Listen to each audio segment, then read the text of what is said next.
Selamat pagi, saudara-saudaraku yang dikasihi oleh Tuhan. Hari ini Tuhan memberikan hari yang baru kembali kepada kita.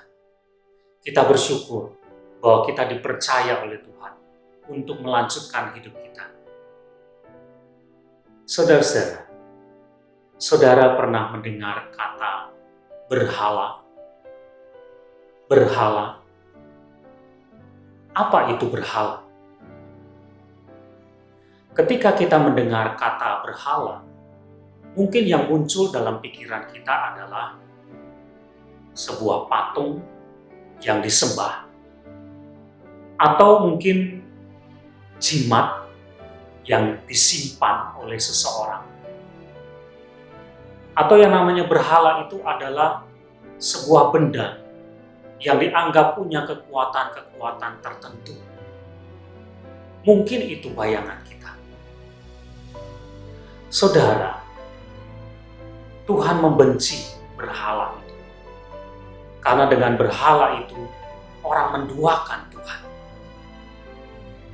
Namun kita harus sadar, saudara, bahwa yang namanya berhala itu bukan hanya itu. Bukan hanya patung yang disembah. Tetapi yang namanya berhala itu adalah sesuatu yang membuat kita menduakan Tuhan.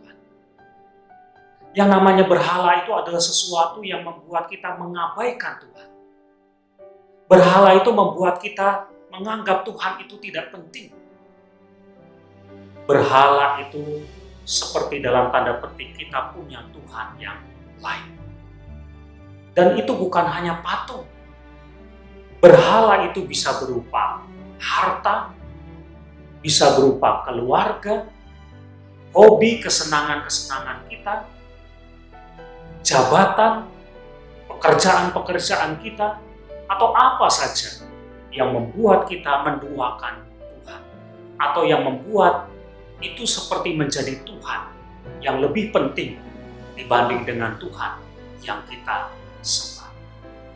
Hati-hati, saudara, jangan sampai ada berhala dalam hidup kita. Firman Tuhan yang tertulis di dalam kitab Keluaran pasal 20, ada firman Tuhan, termasuk di dalam 10 hukum Tuhan. Yang pertama mengatakan, jangan ada padamu Allah lain di hadapanku. Hukum ini adalah hukum pertama, nomor 1, dalam relasi kita dengan Tuhan. Dan Tuhan mengingatkan, jangan sampai ada Allah lain. Jangan sampai ada berhala di hadapan Tuhan. Tuhan membenci orang yang menduakan Tuhan. Tuhan membenci orang-orang yang menyembah kepada berhala. Saudara, mari kita periksa dalam hidup kita. Adakah sesuatu telah menjadi berhala dalam kehidupan kita yang menyebabkan kita mengabaikan Tuhan? Yang menyebabkan kita tidak menganggap Tuhan itu sebagai yang terpenting dalam kehidupan kita. Adakah sesuatu yang membuat kita bahkan rela untuk meninggalkan Tuhan? Kalau ada, itulah berhala. Dan itu harus dibuang. Tuhan ingatkan, jangan ada Allah lain di hadapanku. Allah kita cuma satu. Hanya dialah yang kita sembah. Amin.